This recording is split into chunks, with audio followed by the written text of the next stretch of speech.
Okay, I goofed. A few weeks ago, I wrote a blog post reflecting on the anniversary of my father's death, or the old man, as he's known on the blog. I posted that it was the 12th anniversary of his death. It wasn't, actually. It was the 11th anniversary. Math has never been my forte, but grief has its own way of warping the calendar. I think I was just eager to get to a neat number, but life isn't neat. You know, I coined the phrase a 12-year hum, which I will explain in this podcast. And the 12-year hum sounded a lot better than the 11-year hum, so maybe that just got in my head since I goofed up the numbers on the post. Anyway, in that post that I was just telling you about, I described the feeling of 11 years without him as a low, quiet hum. It's a resonance that's always there. Sometimes I can hear it, sometimes I can't.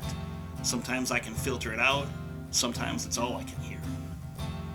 And as I sat with that thought, I realized that my life isn't just one note anymore. It's a chord. There's one for all you music aficionados out there. There are 3 distinct frequencies humming in the background of everything that I do. And these are the 3. At 14 years, I've got the start of my blog and my initial separation from X1 and me moving back from South Carolina back to Michigan. At 13 years, I have the anniversary of when my divorce was finalized. And at 11 years, I have the aforementioned death of my father. Now, these aren't things that I think about every day. You know, I don't consciously wake up and announce to myself. It's not like I get up in the morning, look out at the window, see the rain, and say, well, it's Tuesday, it's raining, and I have a failed marriage. Or it's not like I wake up sometimes and say, I'm alive and the old man is still dead. But these are mitigating factors. They are the background radiation in this entire Rebuilding Rob era. And today that's what we're going to talk about. We're going to talk about the hum and how it becomes a part of us. Now, anyone who's ever lost a parent knows this.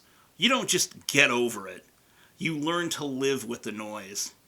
Sometimes it's a song on the radio. For me, a couple of them in particular are Filters, Take a Picture, or Audio Slave's I Am the Highway.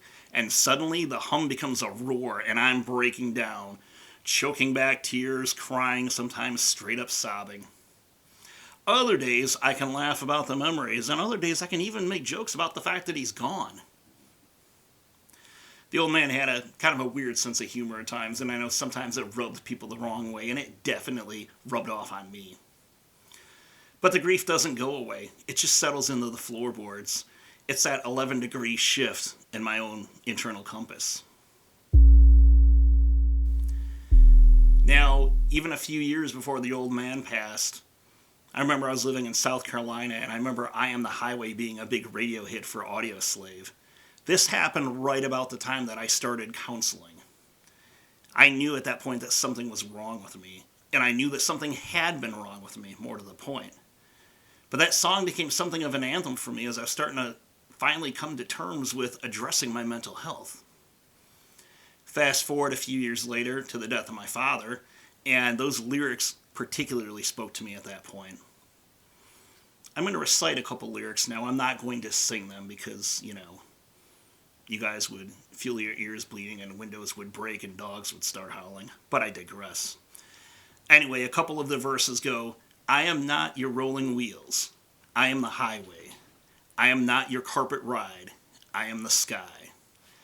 I am not your blowing wind. I am the lightning. I am not your autumn moon. I am the night. Now, I'm not a religious guy, but I like to think that I'm very spiritual. And for me, I refuse to believe that this world, this life, these bodies that we inhabit, I refuse to believe that this is all there is. If you want to call it an afterlife, if you want to call it heaven, go right ahead. There's a great line in The Empire Strikes Back where Yoda says, luminous beings we are, not this crude stuff. And I believe that. I believe it because I feel the old man with me, a lot. Damn near every day, whether I realize it or not.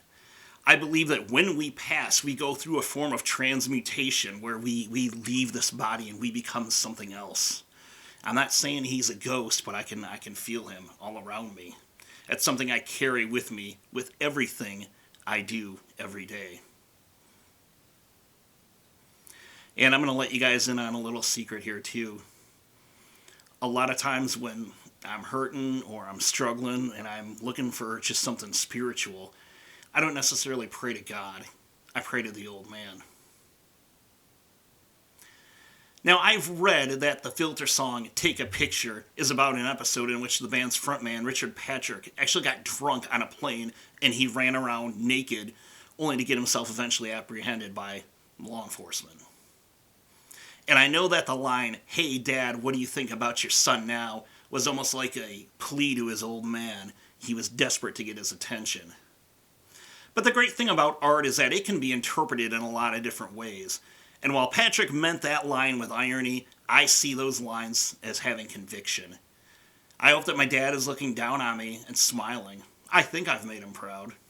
And I keep trying to every day. In fact, probably the proudest moment of my entire life came one time when he and Mother went to visit me and X1 down in South Carolina. It was the first time they'd been to our house. Kid 1 was just a baby then. But they got a chance to see the life that I was making for myself, and that X1 and I were building, or at least the family that we were building together. I think he was proud of me. In fact, he told me he was. Hell, I was proud of myself. And more than that, I was proud of him being proud of me.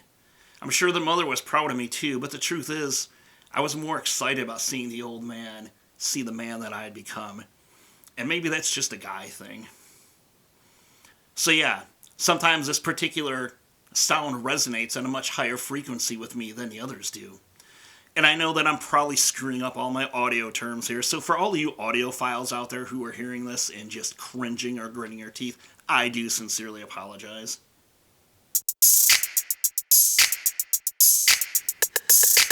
Then there's the divorce. 13 years since the ink dried. 14 years since the initial separation. It shows up in the strangest places, like doing my 2025 taxes a couple weeks ago. I remember checking off the divorce box, and it still feels like I'm wearing a shirt that doesn't quite fit. I think back to that day in South Carolina. Leaving Kid 1 was the hardest thing I ever have or ever will do. I wanted to be the everyday dad, and instead I became the Michigan dad. I remember the hug. I remember him crying, telling me that he would always love me. And I remember X1 crying, not for her and I or our marriage ending.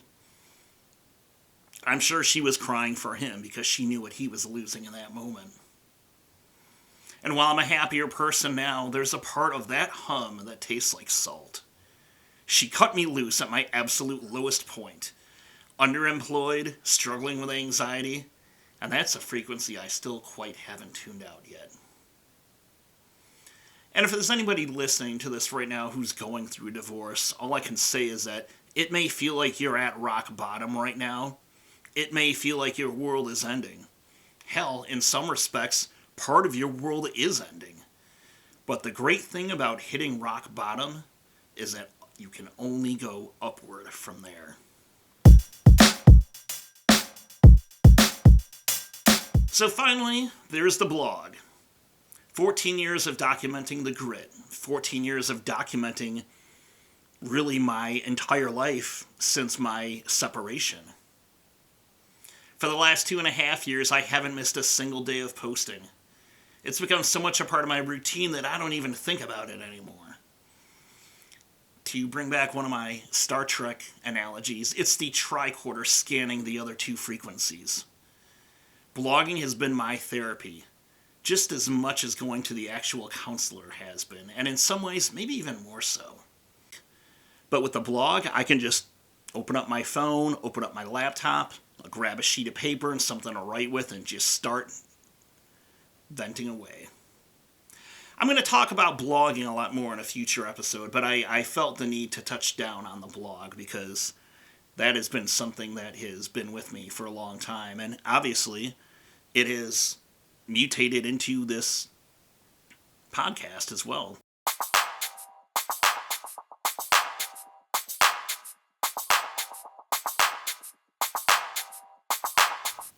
So here's the thing about the hum. Whether it's been 11 years, 13 years, or 14 years, those frequencies don't ever really go silent. And for a long time, I thought the goal of rebuilding was to find my way to turn the volume down. I thought that if I worked hard enough, or if I blogged long enough, or hit enough milestones, I'd finally get some peace and quiet. But as I sit here in a quiet house, I'm realizing that the silence isn't the goal. The clarity is. The lesson I'm taking into this next week, and maybe one that I can leave you with, is that those background noises aren't there to haunt you. They're there to remind you of the ground you've already covered. My 11-year resonance reminds me of the man my father was, and the man I'm trying to be. The 13-year frequency reminds me that I survived being cut loose at my lowest point, and I came out the other side with a policy that says I don't settle for breadcrumbs anymore. And those 14 years of archives, that's just the proof that I am still standing.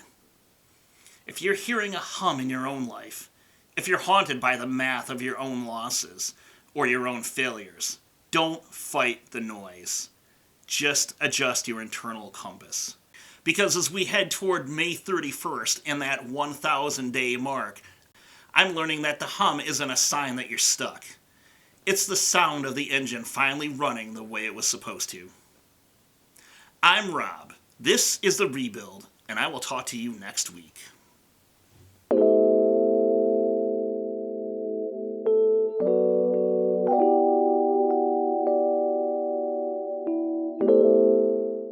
This episode of Rebuilding Rob, the podcast, was produced, edited, written, and hosted by yours truly, your favorite blogger, a guy named Rob. This episode features lyrical references and commentary on the following works. I Am the Highway, written by Chris Cornell, originally performed by Audioslave. Take a Picture, written by Richard Patrick, originally performed by Filter. All lyrical references are used for the purposes of personal reflection and commentary. I'd like to thank you for tuning in to today's episode.